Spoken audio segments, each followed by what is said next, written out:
शंकर गीता अध्याय 12 भाग पहिला. श्रीराम समर्थ श्रीराम. महाराज देशोदेशी जात. अनेक भक्त दर्शनासाठी गर्दी करत.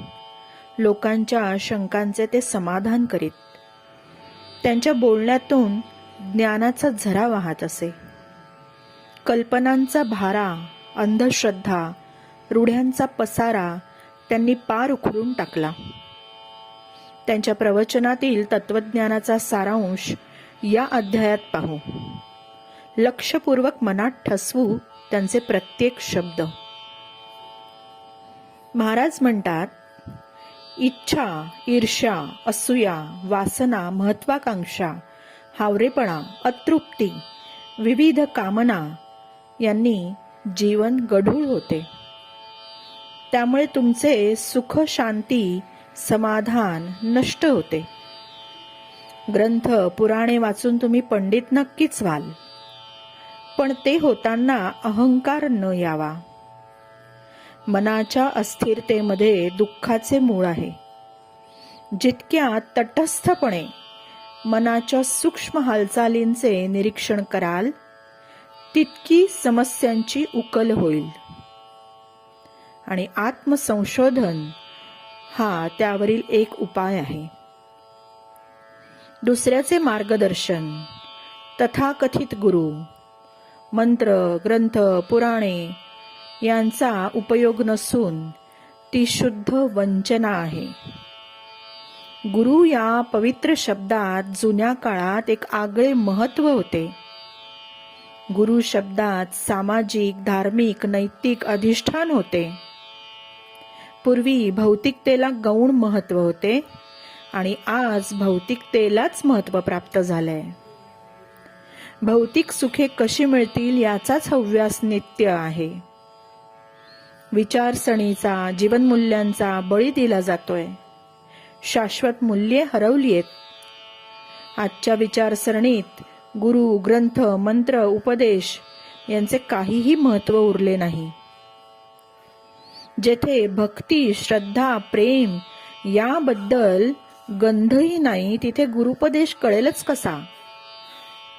लोकांना फक्त सांसारिक अडचणी निवारण्यासाठी गुरु हवा असतो.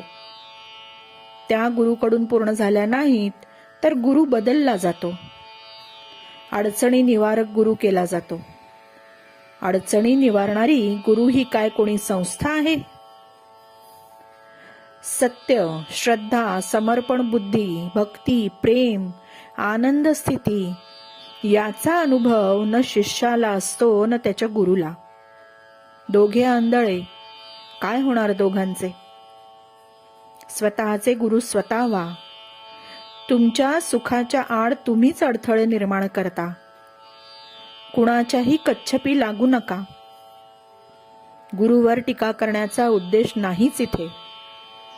खरा गुरु समजून घ्या. गुरु शोधावा नाही लागत. गुरु आपला शिष्य पारखून घेतो. अज्ञान नष्ट करून ज्ञान देतो. भाग्यवान असे शिष्य की जे गुरुला सर्वोच्च स्थान देतात. त्यांच्यासाठी वाटेल तो त्याग करतात. गुरु हा ईश्वरासम आहे. गुरुवर उत्तुंग श्रद्धा असावी. गुरुला शिष्याचे कल्याण कशात आहे ते पुरेपूर माहीत असते. ते निरपेक्ष असतात. शिष्याचा उद्धार करणारे गुरु हे असे असतात. श्रद्धा म्हणजे ठाम विश्वास. अविचल भक्ती आहे का तुमची? तुम्हीच तुम्हाला तपासा. तुम्ही बोलता एक, वागता एक. विसंगती आढळते वागण्यात. मनाचा मागोवा घ्या. योग्य प्रयत्न करा. कोणत्याही अवडंबरी गुरुच्या नादी लागू नका. शिकलेला माणूस हा जास्त असमाधानी असणारच. नारळाचे पाणी जितके गोड तितकी खोबऱ्याची चव कमी. जेवढी विद्वत्ता जास्त तेवढी निष्ठा कमी. विद्वान लोकांना सतत कल्पना स्फुरतात. फार चिकित्सा करतात ते. चिकित्सा करावी पण मर्यादेत. कल्पनेचे खरे खोटेपण अनुभवांनीच कळते. म्हणून अनुभवानंतर कल्पना थांबली पाहिजे. बाह्य परिस्थितीचे निरीक्षण करा, अंतरंगात डोकवा, श्रद्धा ठेवा. या सर्व गोष्टी जीवन बदलून टाकणाऱ्या आहेत. तुमची प्रत्येक कृती स्वार्थपूर्ण असते. अपेक्षा, स्वार्थ दडलेला असतो त्यात. पत्नीकडून, मित्रांकडून, समाजाकडून अपेक्षा असतात तुमच्या. दानधर्मही करता, तो कीर्ती आणि प्रतिष्ठा मिळावी म्हणून. तुमच्या देणगीचे कौतुक व्हावे असे वाटते तुम्हाला, आणि कौतुक झाले की तुम्ही सुखावता. हाच अहंकार आहे. भव्य आणि उदात्ततेच्या आड जर काही येत असेल तर तुमचा अहंकार. आत्मसंशोधनाने तुम्हाला हे कळून येईल. आशा, इच्छा, हव्यास, वित्त म्हणजे पैसा, यांची आकांक्षा कधीही न संपणारी आहे. कष्टाचा त्रागा करून कसे चालेल? बोटीतून प्रवास करायचा तर बोट हलणारच, मळमळ ओकाऱ्या लागणारच, सहन करायलाच हवे. विवाह करून मूल हवंय तर डोहाळ्यांचा त्रास, प्रसूती वेदना कशा टाळता येतील? त्याप्रमाणे ऐहिक जीवनात कटकटी चुकवता येणार नाहीत. जोपर्यंत शरीर आहे तोपर्यंत व्याधी असणारच. मला कुणी विचारतात, महाराज तुम्ही आम्हास काय दिले? मी हेच सांगतो, मी न मागताच तुम्हाला देत असतो. मागण्याची जरुरी राहतच नाही. जी जी घटना घडते ती मीच दिलेली असते. तुम्ही मागितले आणि मी नाही दिले असे काय आहे सांगा? ज्यांना कशाची गरज नसते, जे वस्तूंचा संग्रह करीत नाहीत, कुणाची मेहरबानी संपादन करीत नाहीत, अप्रसिद्ध आणि अज्ञात असतात, ते निर्भय ब्रह्मानंदात असतात. मला व्यक्तिशः कशाचीच गरज नाही. मला हवे आहे असे काहीच नाही. मी न दुःखी न असमाधानी. माझ्याकडे गमावण्यासारखे काहीच नाही, न मिळवण्यासारखे काही म्हणून नाही. म्हणून मनःशांती ढळत नाही. ईश्वराने जे जे निर्मिले त्या ईश्वरात आणि माझ्यात काहीही फरक नाही, हे समजल्यावर समजण्यासारखे काही उरत नाही. आणि हेच सत्य आत्मदर्शन. हा जो साक्षात्कार होतो यालाच देव म्हणतात. महाराजांनी दिलेले गुह्य ज्ञान उर्वरित भागात पाहू. जय शंकर. शंकर गीता अध्याय 12 भाग 2. श्रीराम समर्थ श्रीराम. महाराजांची ज्ञानोत्तर वचने आपण ऐकलीत. महाराजांची वाणी अथांग आहे.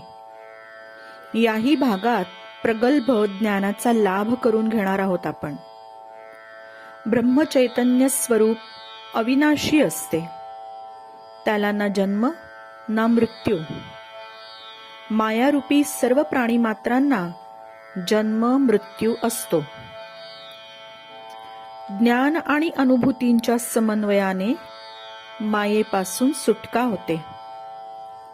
ब्रह्मसत्यम जगन्मिथ्या हे वचन प्रसिद्धच आहे.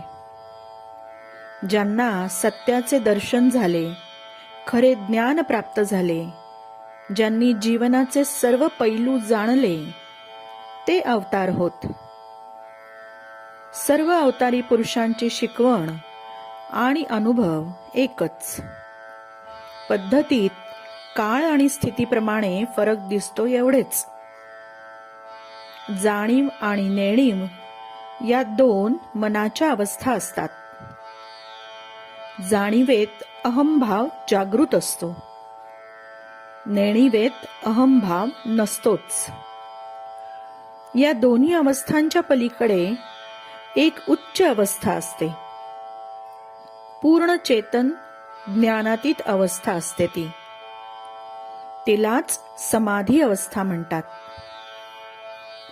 महाराज सिद्धींच्या मागे कधीच नव्हते. सर्व सिद्धी महाराजांच्या पायाशी दासी म्हणून होत्या. महाराजांचे सांगणेच होते, सिद्धींच्या मागे लागू नका. मानवी शरीर हीच खरी महासिद्धी आहे. ती जड फायदे करून देते. आपल्याला त्याही पलीकडे जायचे आहे.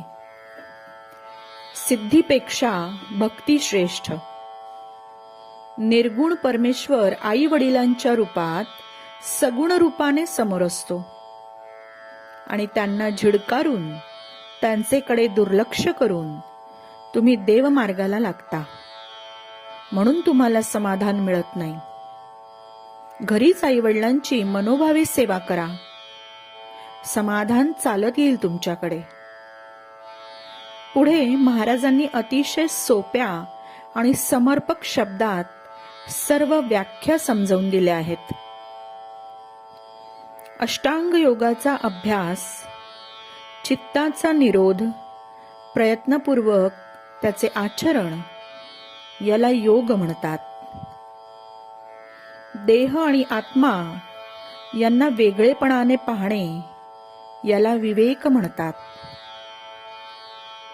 हा विवेक सदैव जागृत ठेवून मी शरीर नसून आत्मा आहे हा विचार अंतःकरणात सातत्याने रुजवण्याला तप म्हणतात.